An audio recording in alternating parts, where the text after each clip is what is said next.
Anak, pupunta lang ako dun sa mall, ha? Oo, anak, tapos kagabi kasi nawala yung padlock natin sa gate, anak, kaya wala na tayong lock sa gate natin. Kaya mag-ingat ka sa mga taong posibleng pumasok dito sa ating bahay, anak, ha? Ah, sige, Nay. Oo, tumawag ka lang ng pulis, anak. Ay! Naiwan ko na naman yung bag ko.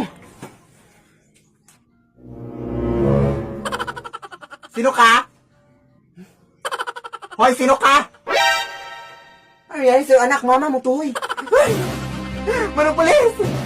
Bakit ka tumatawag ng pulis? Tulungan mo kanina sa bahay, eh! Di mama mo to! Naiwan ko lang yung bag ko. May nakapasok dito sa akin!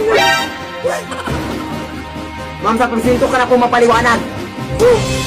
Yan po siya! Kuya, anak, ano to? Na hindi talaga nasa mall yung nanay ko. Pero kung ikaw yung totoong nanay ko, wait lang. O di ba, wig lang, totoong buhok yung sa nanay ko. Kunin nyo na yan. Anak! Lead me, Lord. Mare! Hala, long time no see, Mare! Kamusta ka? Buti na padaan ka, Mare.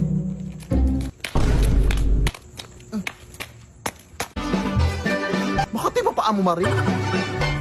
Ay! Bago yung sandals mo, no? Ano yan nabili? Ay, hala, napansin mo? Oo, nabili ko lang to dun sa may palengke. Kaso wala na silang stock eh. Ah, ganda.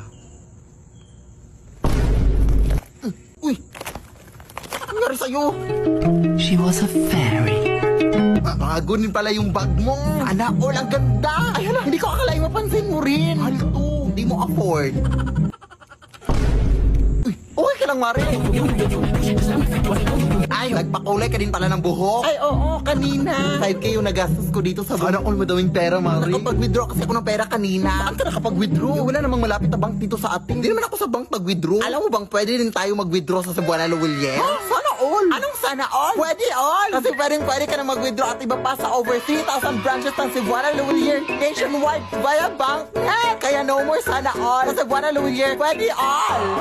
O, ano pang hinintay mo, Mare? Cebuana Luwilyen ka na. Hay! Kailan mo planong bayaran yung utang mong bag?